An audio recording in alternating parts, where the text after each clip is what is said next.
Page 26, Happy Holiday.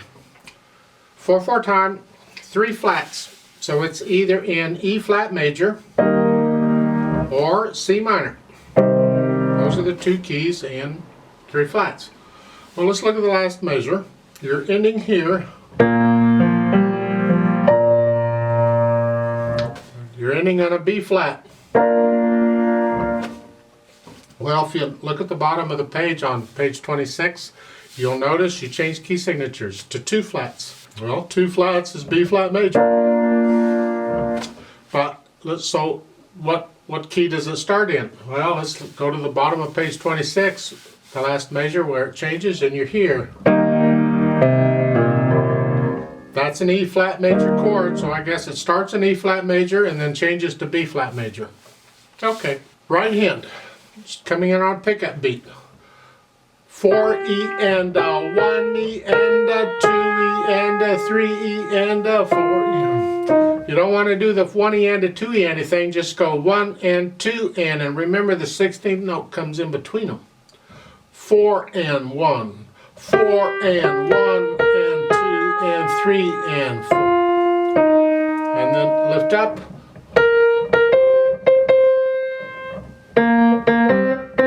An echo. Don't forget the A flat.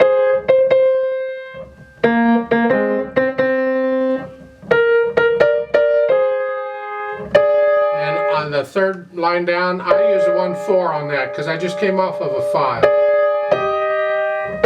And then come down. Now, 3rd line down, 2nd measure. Try and get this accurate if you can. I know the pedal is down. We want the fingers to do it. Hold the A flat down as you play the D, and hold the D down as you play the F, and then here. So, you got 2 voices going is all it is, and they're showing if there's more than one person singing, somebody can sing harmony. So one person is singing that, the melody, and the other person that comes in with the D here to sing harmony is what it is. Then we have some more of that stuff. Let's go down to the bottom. Last line, as you hear. Again, 1/4. Now here, we want to do the same thing, but we can't because we got the 4th finger on the half note. And no other finger works because of the chord coming up. Now you can do that and lift up on the D in order to get down there. That works too if you want to do that way. Or you do a finger substitution. You play the A flat with the 4th finger and immediately put the 5th finger on it. And then you can use 4th finger and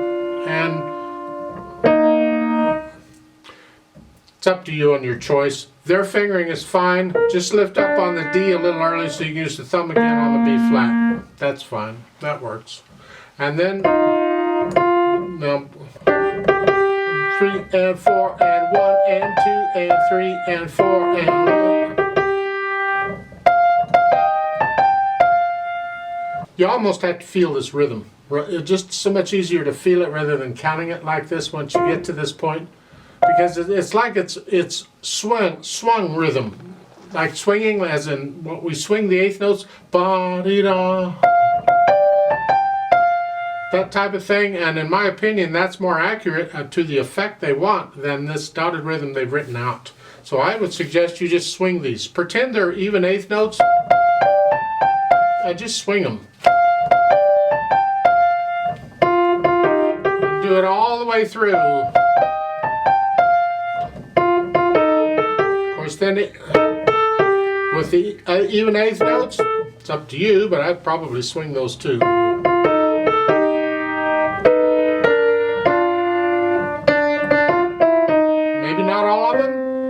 It's an interpretive thing. It's up to you on what you're going to swing or not swing or play dotted rhythms or whatever. And that's pretty much it for the piece. And the last measure you're here and then come up here for the D, B flat. Left hand, keep the left hand soft and out of the way because it's harmony and rhythm. Rest. Their fingering is fine throughout the whole thingy. And then you attempt to put it together here.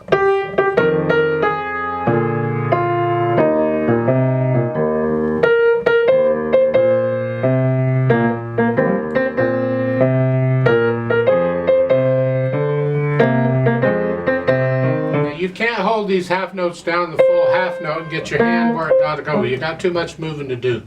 The pedal will help hold it out for you. If you're singing it, you'd hold it out because you don't sing the echo. So at the top line, you're singing this. You don't sing anything here. So you can hold the singing out for half note. The piano you can't. You got to let go of that so you've got time to get down. Same thing going back up. So second line.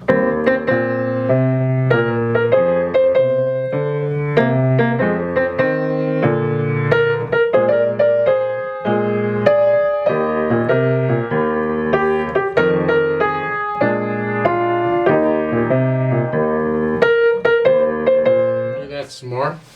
Let's go with the top of page 27. You're here. It's the same thing but in a different key.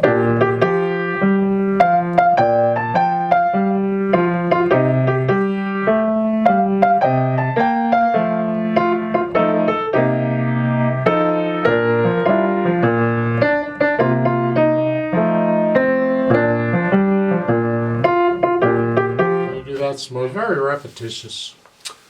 I like the idea of the even eighth notes occasionally because it's a nice contrast between the dotted rhythm all the time with the swinging. That's kind of nice. Then to get the hands working together slowly, but whatever. Now the dynamics, I suggest you wait till the end, get to know the piece, and then feel the dynamics on this. But we can add pedal to help us smooth this out a little bit. We don't want to pedal everything because that makes it too blurry.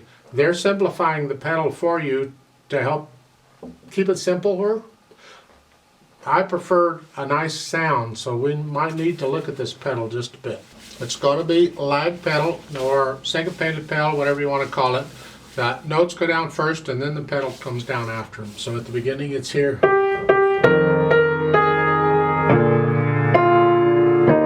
then lift it up when you play that.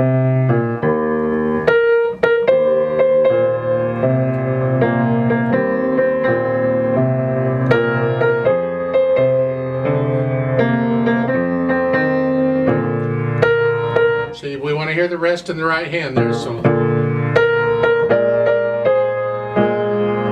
I changed the pedal with a half note. I don't want all of that. In fact, I don't even like the smearing we're getting here.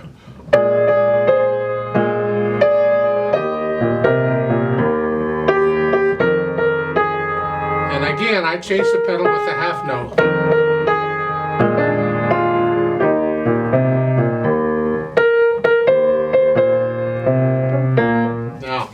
Let's experiment with this pedal. To me, this is it's a slow piece, so the listener has time to hear everything. And so we have to be a little more careful because when you start smearing things with the pedal on a slow piece, it really shows. Now, if the piece were fast, you could get away with some smearing it because it goes by so quick you don't notice. But these slower pieces, we have to be careful. And it's very repetitious, so if we can get this, we can apply it pretty much to everything. So let's go back to the top. You're here. Now again, I'm going to change on the half note. Now I don't even need to pedal the last two beats.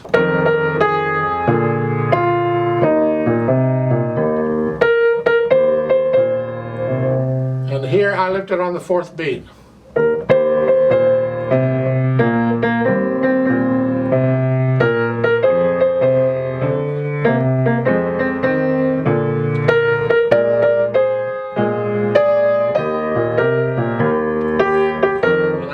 And the third line now, first measure, I didn't pedal. Once I play the E flat, I don't need the pedal anymore.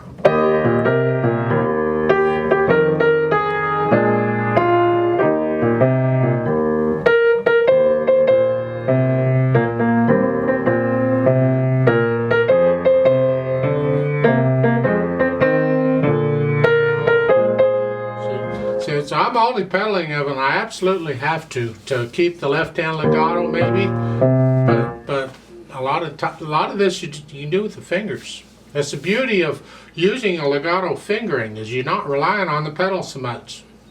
So last line on page 26.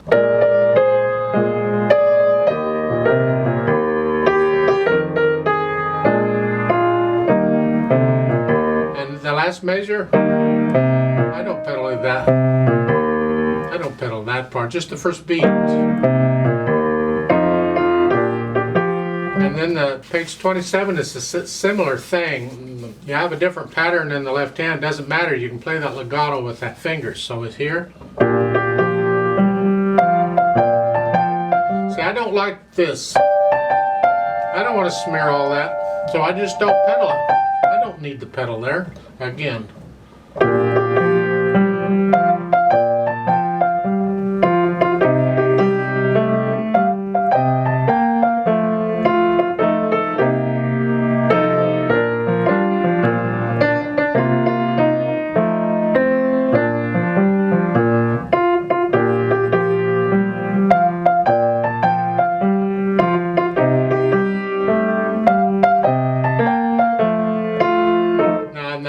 Fourth line down, last measure. I gotta pedal this part so I can come down, just connect all that.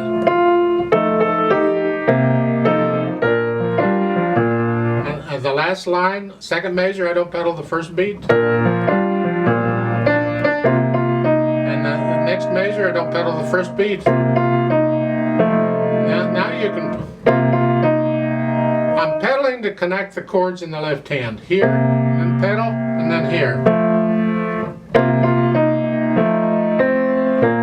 Then you go ahead and pedal the last measure if you want to connect it all and kind of blend it together. I don't know. It's a personal thing. You have to experiment with the pedaling and decide, is that the sound I want? It helps maybe to record yourself and listen to the recording, because then you can hear it.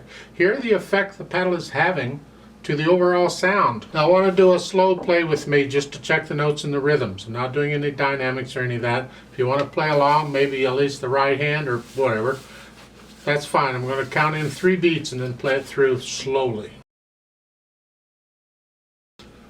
1 and ready and go, and 1.